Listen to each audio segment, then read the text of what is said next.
ነገ ሚያዝያ 27 ግብፃዊው ቅዱሱ አባታችን አቡነ ሐራ ድንግል። እኒህን ታላቅ አባት ብዙዎቹ ክርስቲያኖች እንዲያውቋቸው ይህንን ቪዲዮ ለአብዛኞቹ ሰዎች ሼር እንድታደርጉልኝ እፈልጋለሁ። በነገራችን ላይ ግብፃዊው ቅዱስ አባታችን አቡነ ሐራ ድንግልና ኢትዮጵያዊ ቅዱስ የካንሰሩ ፈዋሽ አባታችን አቡነ ሐራ ድንግል ይለያያሉ። ግብፃዊ ቅዱስ አባታችን አቡነ ሐራ ድንግል ብዙ ተአምራት የሚደረግበትን እና በንስር አሞራ የተመሰለ መልአክ ትኩስ የሆነ የቅዱሳንን አስከሬን እያመጣ የሚያስቀምጥበትን አርብ ሐራ ምስካበ ቅዱሳን መድኃኔዓለም ገዳምን የመሰረቱ ታላቅ አባት ናቸው። በዘጠነኛው መቶ ክፍለ ዘመን ይሁዲት ጉዲት ነግሳ ለ40 ዓመታት አብያተ ክርስቲያናትን ስታጠፋና ስታቃጥል ግብፃዊው አባታችን አቡነ ሐራ ድንግል ድንገት በእግዚአብሔር ታዝዘው ከግብፅ ወደ ኢትዮጵያ መጡና በአክሱምና በሌሎቹ ቅዱሳት መካናት የነበሩትን ቅርሶችና ቅዱሳት መጻሕፍትን አሰባስበው በአርባ ሐራ መድኃኔዓለም ዋሻ ገዳም ውስጥ አስቀምጠው ከጥፋት የታደጉ ታላቅ አባት ናቸው። በተከታታይም እርሳቸውን እንዲያግዙና ከእርሳቸው ጋር እንዲጋደሉ ከግብፅ ሀገር ከአስቄጥስ ገዳም ወደ 40 የሚሆኑ ቅዱሳን ወደ ሀገራችን በመምጣት ከአባታችን ከአቡነ ሐራ ድንግል ጋር ተቀምጠው በጾም በጸሎት በስግደት ሲጋደሉ ኖረዋል። ከዕለታት አንድ ቀን እኒህ አባታችን አቡነ ሐራ ድንግል እነዚህን 40ዎቹን ቅዱሳን ወንድሞቼ ሆይ ይህንን ዋሻ ውስጥ ለውስጥ የምንፈለፍልበት የውስጥ ለውስጥ መፈልፈያ መሳሪያ ፈልጉና አምጡልኝ አሏቸው። 40ዎቹ ቅዱሳንም ወደ ግብፅ ተመልሰው ሂደው የዋሻ መፈልፈያ መሳሪያ አምጥተው ለአባታችን ሰጠዋቸዋል። እርሳቸው አባታችንም ቅዱሳኑ እየተራዷቸው ውስጥ ለውስጥ ለ4 ሰዓታት ያክል የሚያስኬድ አስደናቂ ዋሻ ገንብተው የተለያዩ ክፍሎችን ሰርተውለታል።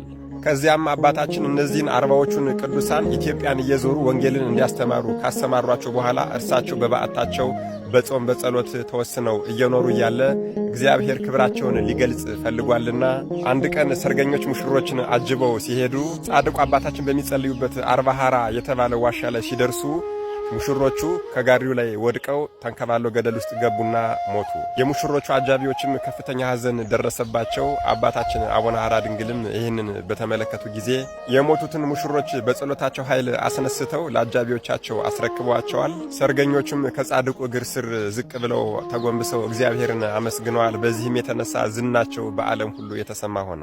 ከዚህም በኋላ በላስታ የመራ ተክለ ሃይማኖት መንግሥት እንደተጀመረ ዋካ የሚባል ሀገሪቱን ያወከ አንድ ሽፍታ ወደ እርሳቸው መጣና ይህንን ዋሻ እፈልገዋለሁና ይልቀቁልኝ አላቸው። በጣም የሚገርመው ነገር ገና ይልቀቁልኝ የሚለውን ቃሉን ሳይፈጽም ለወዳጆቹ ቀናተኛ የሆነው መድኃኔዓለም ኢየሱስ ክርስቶስ መብረቅ ከሰማይ አውርዶ ከነተከታዮቹ ገድሎ ፈጽሞ አጥፍቷቸዋል። ጻድቁ አባታችን በተወለዱ በ220 ዓመታቸው ጥቅምት 27 ቀን አርፈዋል። የአባታችን የአቡነ ሐራ ድንግልንም አጽም አንድ ቅዱስ መነኩሴ ገንዞ በዚያው በዋሻቸው ውስጥ አስቀምጦታል።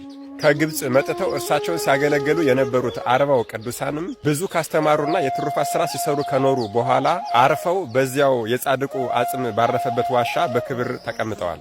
መድኃኔዓለም ኢየሱስ ክርስቶስ ለአባታችን ለአቡነ ሐራ ድንግል ለግብፃዊው ከሰጣቸው ታላላቅ ቃል ኪዳን ውስጥ አንዱ እስከ ዕለተ ምጽአት ድረስ እኔን አምነው የሚነሱ ቅዱሳን በሙሉ የማረፊያቸው ቦታ የአንተ አጽም ባለበት በዚህ ዋሻ ይሁንልህ የሚል ታላቅ ቃል ኪዳን ተሰጥቷቸዋል።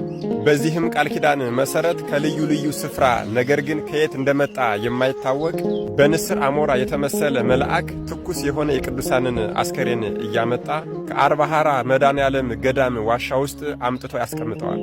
ይሄ ነጭ ንስር መጀመሪያ የቅዱሳንን አጽም ሲያመጣ በመጀመሪያ ከዋሻ ውስጥ የሚወጣው ጢስ መዓዛው ከከበረ ሽቶ ሁሉ ይበልጣል። የዕጣኑም ጢስ ከዋሻ ውስጥ እየተትጎለጎለ ሲወጣ ይታያል። ቀጥሎም አስፈሪ የሆነ የነጎድጓድ ድምፅ ይሰማል። ወዲያው ያ ነጭ ንስር ከዋሻው በር ላይ ካለው ዛፍ ላይ ሲያርፍ ይታያል። በዚህም ሰዓት የዋሻው በር በቀስተ ደመና ተከቦ ይታያል። በጣም የሚገርመውና የሚደንቀው ነገር አሁን ምን መሰላችሁ? ይህ ነገር በሚደረግበት ጊዜ ሁሉ በዚያ አካባቢ የሚኖሩ ከብት ጠባቂዎችና ሚስጥሩ የተገለጠላቸው ሰዎች ሁሉ ከዋሻው ራቅ ብለው ቆመው ተአምራቱን መመልከታቸው ነው። ይሄ ነው እንደ የሚገርማችሁ።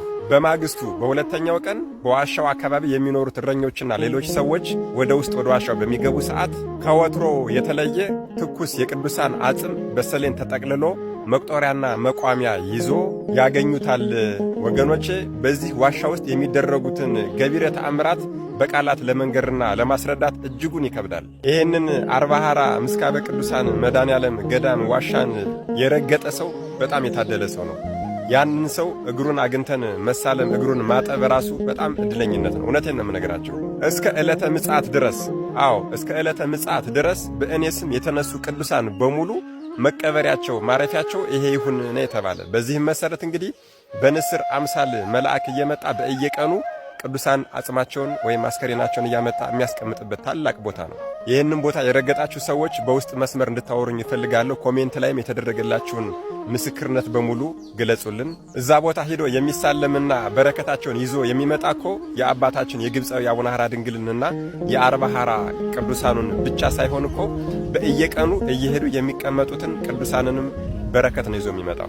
መድኃኔዓለም ኢየሱስ ክርስቶስ ከእኒህ መታወቅ ያለባቸው ግን ከተዘነጉ ከግብፃዊው አባታችን ከአቡነ ሐራ ድንግልና ከአርባ ሐራ ቅዱሳን እንዲሁም ደግሞ ከሌሎቹም ቅዱሳን ከቦታውም ረድኤት፣ በረከት፣ ቃል ኪዳን፣ ምልጃ፣ ፍቅር አይለየን። አሜን። ቆየን።